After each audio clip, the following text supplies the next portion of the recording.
It's a Pivot Mach 6 2015 model.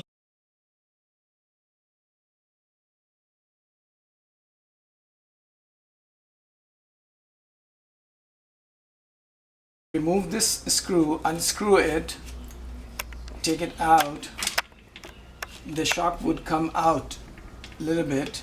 You have to push it down, and you see this thing is touching the frame, so you want to put this here to protect your frame. So this will touch. While it is touching, you will have to rotate the shock. Right, this is screw out. It looks like this shock should come out, but it doesn't come out. It is stuck there. So to take that piece out, you can use the same screw there and hit the screw, and you see this piece came out. So total 10 bearings. 8 of them are this bearing, and 2 of them which goes here, the smaller one. So initially I packed all these bearings and I thought everything would work, but what I realized that when you tighten this thing to the torque, it just stays there. It is not moving freely, as you can see, and I feel that there is bearing balls have made the grooves inside the races, and these bearings are not working. New bearings. So I ordered a set from Pivot Bicycle, so 8 of these, 2 of those, and at the same time I ordered this cover which goes and try to save this. As you can see, there is a lot of scratches, dirt goes in and it makes scratches, and we don't want that. That's why this will be protecting it. The critical part of the bearing is that it should go in the hole perfectly aligned, and to do that, that's where the tool comes very handy. What I realized, and it clicked in my mind, that this screw here that is mounted on these bearings are the perfect size of the inner race. So what this screw does, if you look at carefully, that it has an edge that sticks up, and that is the one that puts the pressure on the inner race. So if you see like this, you can see that there is a gap here. So only the inner race is being pressed. The outer race is inside this frame, and that's the way this bearing works. So I thought that I can use this as a tool. That's the way I would use this screw, just to set the bearing inside the groove. This clamp and the other socket to push it in, but not use this to screw the whole way. Then this will be damaged, and the bearing would be damaged too, because this inner should not be pushing the bearing through the inner race, only the outer race. So what I'm doing is I'm taking advantage of this tool and just pressing a small amount that this sets in, and then I take this out, take this thing out, and use the clamp, the C clamp. I would take only one bearing at a time. The opposite end would always be there. With this method, the one I have, you have to align this piece with one bearing, the other would be loose, and that's where the new bearing would go. And then you take this one out, then put the new bearing here. We hope that when we put the new bearing, this would be moving very free.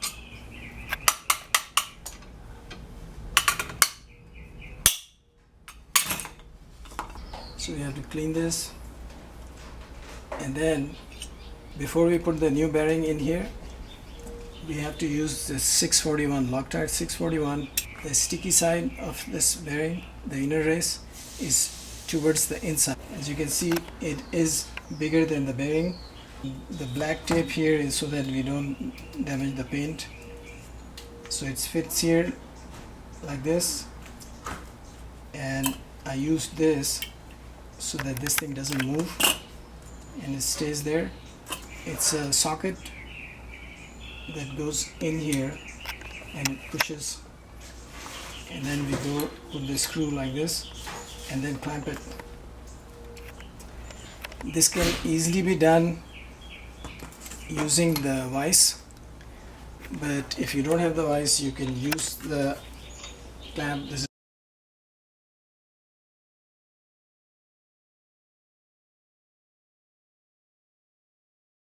and then the inside of this.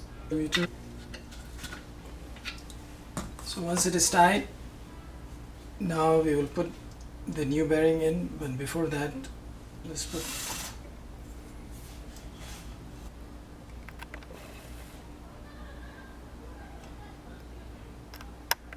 So this is where I was talking about using this as a tool to guide the bearing in.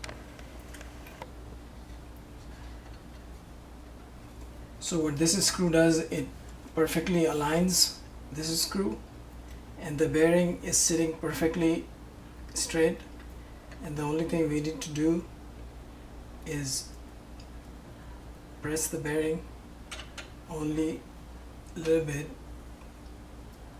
and that's it. And we take this out.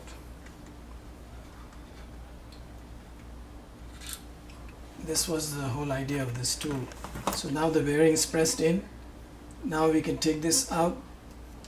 So a socket here, 19mm socket, 2-nut.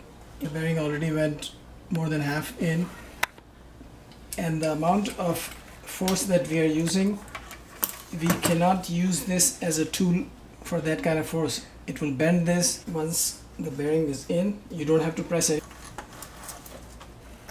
13 by 16, this is 19mm.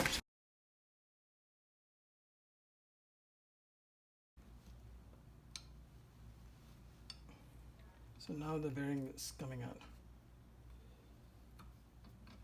This is for the small bearing.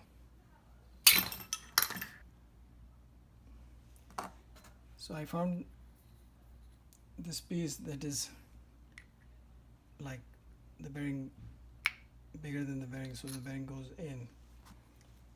The restriction here is this curve here. It has to fit on this curve, so you cannot find many pieces that can work. I found this lid can work here too. It fits perfectly. You just have to cut this in, push it in. To push it in, I found that the 14mm works. As you can see, this will be used to push one. We have to use the skinny one. This one, it has to go through the bearing.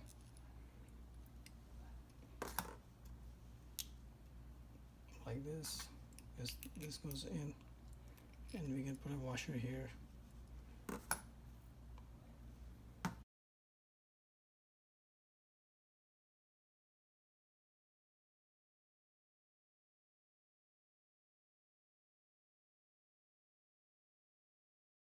Clean the inside with isopropyl alcohol.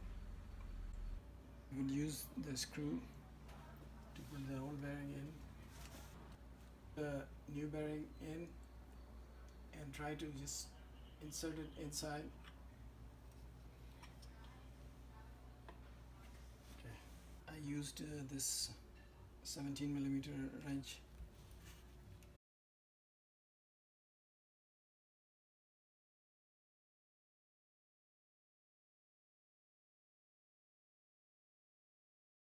So to take this bearing out, use the same, and once it is set there, we will use the same socket as we used for the other. Only difference is we would put a wood piece, and bearing, this is the spacer with the gap so that the bearing can push in. Okay, looks like the bearing is coming in.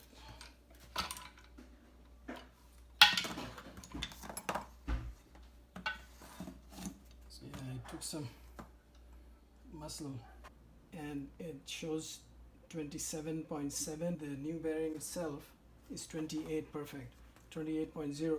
So this one is a little smaller than the bearing, and it has a flat surface where the bearing can be pushed in so that it can fit inside, because as you can see there is a recessed. Use the IPA to put the new bearing in. We will install this on the existing bearing. Started, and then I will take this out. This way it is in the press, it's easier to do. The 6mm use to tighten this, the old bearing is in there, so this aligns this yoke with. So now we put the new bearing in. So the screw has through hole for 6mm. So now we are going to initially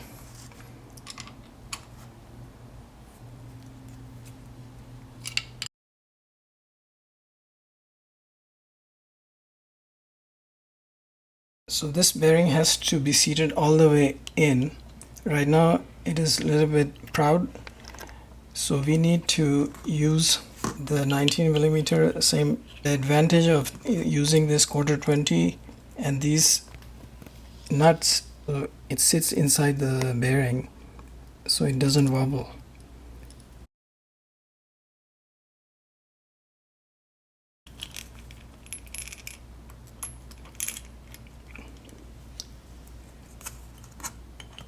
And then this one,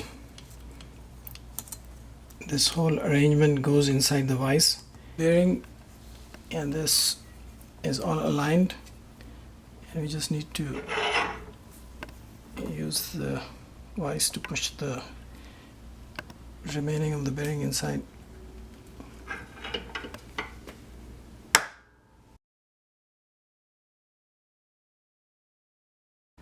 So these are the 4 short screws, shorter, these are the longer screws.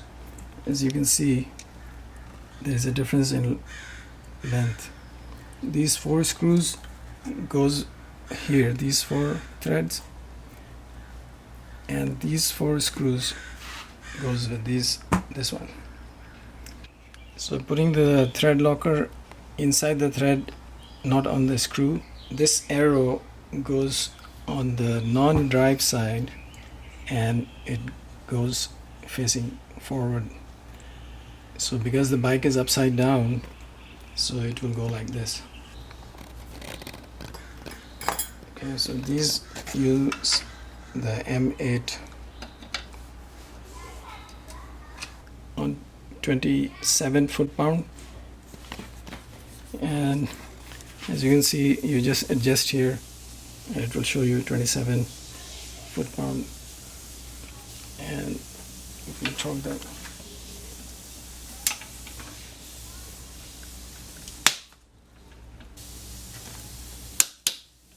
So we put the thread locker in there.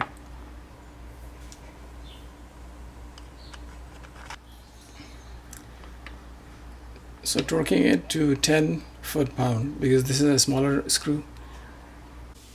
So we have to check the motion. The rotation has to be smooth, and this is smooth because of the new bearing. There is no noise. The Loctite on both sides.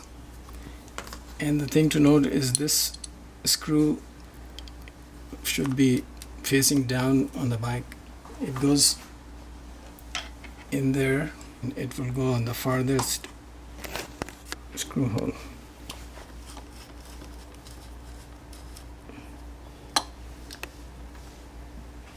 And the shorter screw on the other side.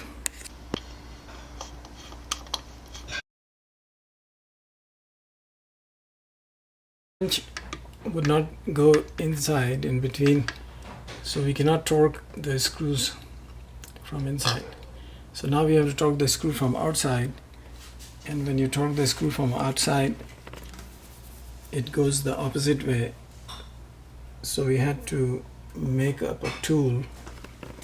So we cut 6mm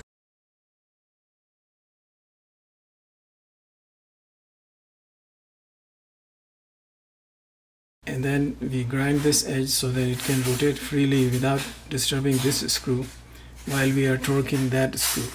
So it will go through this screw, go in there, and then this grind off portion would not disturb this screw while we are tightening that. Then we come out and do the same thing on the other side.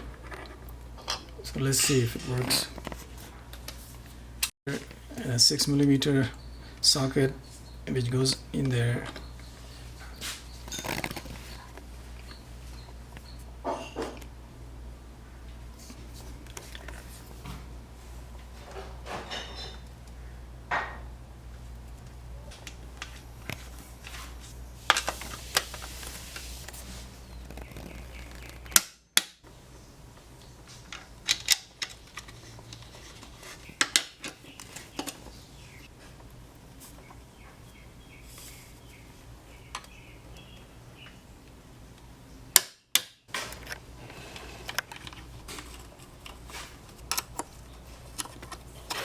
We have to go in and tilt it, turn the shock.